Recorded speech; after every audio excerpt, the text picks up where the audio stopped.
set up specifically, obviously, to try and propagate various acros, which I'm a bit of a nut on. So Simon at Ocean Reefs built it for me. I gave him the specifications, what I wanted. He made some recommendations with the layout, because I'm not really technically minded. So put it all together, immediately stocked it with a good supply of live rock over there, which was suspended off the bottom, so I had no problems with dirt and rubbish accumulating under this tank or underneath the rock where you can't get to it. So that's worked really well. Use natural seawater. I installed this light rail system. When I first got this tank set up, I bought one of those bloody light units from Guppies, which a good friend of mine took off me and renovated. Was he here? Yep, he is. So it wasn't giving the tank enough light. Because of the width of the tank, it was always going to be a problem. I put the skylight in when I first did this because I was certainly intending on using as much natural sunlight as I could get. But to be honest, this tank would not survive without the artificial light. In summer I get 3 to 4 hours of direct sunlight. Okay, in winter maybe an hour and a half. So certainly the lighting, the artificial lighting is important. They're 250 watt. They're metal halides. Colours, they're 12K lights. They're made by a mob called Coral View. They're reflex tubes. I've always found them great. You know, I like them. Natural seawater is all I use in this tank. Refugium, deep sand bed, very effective skimmer. I change probably 10% of the water every week, and every month. Skimmer, that one, isn't it? The river. Mate of mine got it. I get Dennis comes in about every month, and we change. You know, take out 300 or 400 litres. So that's a little bit more significant. But as you can see, the tank is certainly going well now. I mean, I've got Poeciloporas that have actually spawned in the tank, right? You know, they're growing on the crate here, and they're on the return pipes. You know, there's a bit of a Superman Monty that's growing in the crate now. There's acros that are actually encrusting onto the egg crate in quite a few places where, you know, they've fragged out and they've grown and they just stick on. You break it off, you leave a fragment behind. Well, they grow. What I found about acros is they are extremely, you know, you get the conditions from them, they go like mad. You know, they're not as challenging perhaps as people think, but certainly powerful lights, a lot of flow, calcium is critical. I have a calcium reactor. I don't use any other additives with the exception of calcium and magnesium. No iodide, no strontium. I don't run carbon through this tank. I had a very bad experience with some carbon about 6 months ago where it was the top of the range stuff, but basically my tank got covered with a cloud of like ash. Everything got coated. I lost a lot of corals, and for those of you who look, you can actually see a lot of these corals that have gone brown and are now recovering. And the colours are, you know, like that one sitting there with the purple tips is a classic example. It was brown as, but now, new growth, conditions are better, off they go. I certainly find that with most acros you buy, put them in your tank, they change colour, or they sit dormant.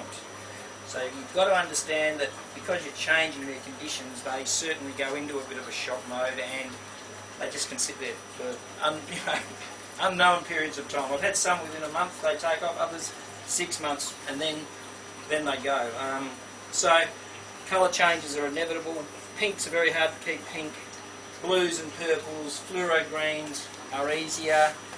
Yellows are just about impossible on what I've seen, and like, to be honest, I haven't seen many genuine yellow corals as such. You know, you can see there's lime green and various others in there. And they compete against each other. They absolutely compete. So, you know, as far as touching each other, they wipe each other out, and I'm a hypocrite here because I've got a lot of different species, but I personally think if you had less species in this sort of environment, they'd probably all do better. This does well, but you know, huge amounts of tend to love care, and you know, all the right gear to keep on top of the waste, because apart from obviously all the corals, there's a lot of fish in there, and as you can see, the fish are all very healthy. You know, they're in beautiful condition, and they crap a lot.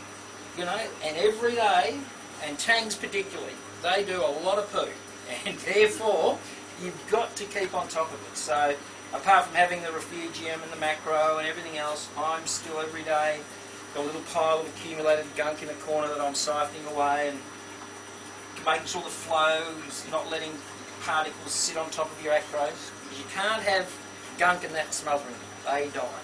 You've got to have flow going around them, and as randomly and as much as possible without stirring up the bottom. And that's obviously why I've never had sand in here, and without knocking them over. And that's why I like the heavy frag plates. Okay, and from the point of view of how they look, they might be the most attractive thing, but they're really practical, and they work very, very well to get the corals going. I feed the fish every day. I used to give them half a sheet of nori every day, which is, as you all know, now every day I give them a sheet about that big.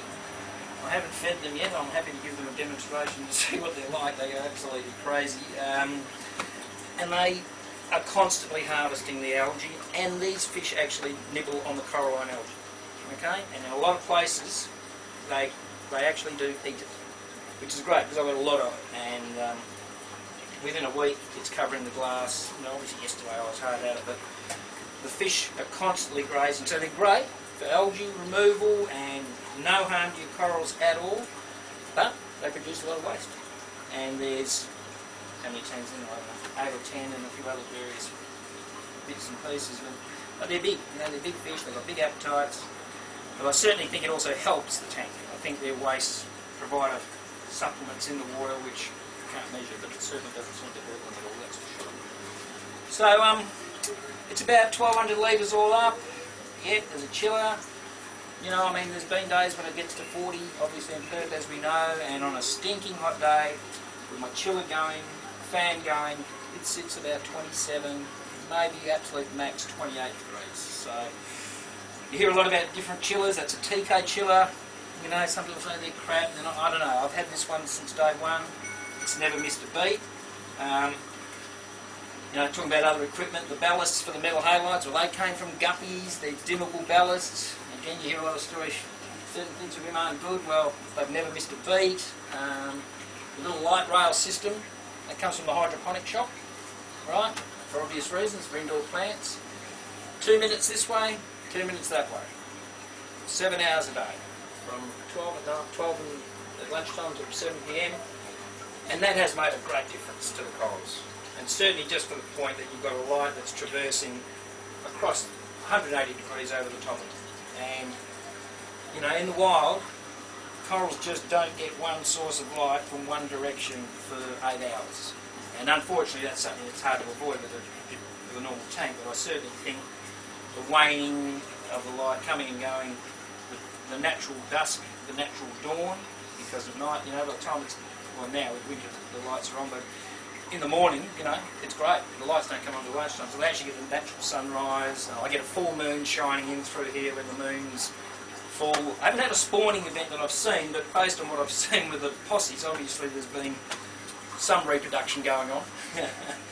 So, yeah, what else can I tell you about it? It's Is the white rail adjustable? speed of it? The speed of it? No. So 2 minutes. That's it, yeah.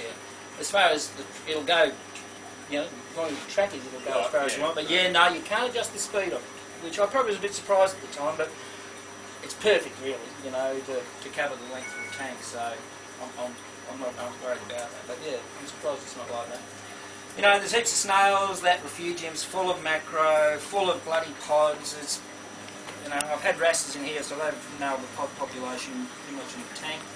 I had a 6-line wrasse because I don't want to have problems with pests, and people talk about acro worms and things. Well, I can assure you, none of these corals have any parasites on them. I've dipped them regularly, and I think you can see for yourself, there's no signs of them. But you get an occasional one that dies, and you know, once in a while one just does clag it for some unknown reason, so put that down to competition or something, I don't know, but we had the storms a while ago and this roof all got smashed by tiles. I had hunks of tiles falling into the tank. You can see that's as close as I got to breaking the tank. I had one tile that actually came down and hit just the edge of the glass there. If it had been 2 inches further, the tank would have had a tile right through the bottom of it. So it was extremely lucky. The water cascade blew up all the, because there's a lot of twinsy pumps here, as you probably noticed. There's actually 6, 7, 8, 9, there's 11 twinsy pumps in here altogether, including a wave box. And I rate a wave box is probably the next thing, if ever I was setting up a tank, the first thing I do be a calcium reactor. Secondly,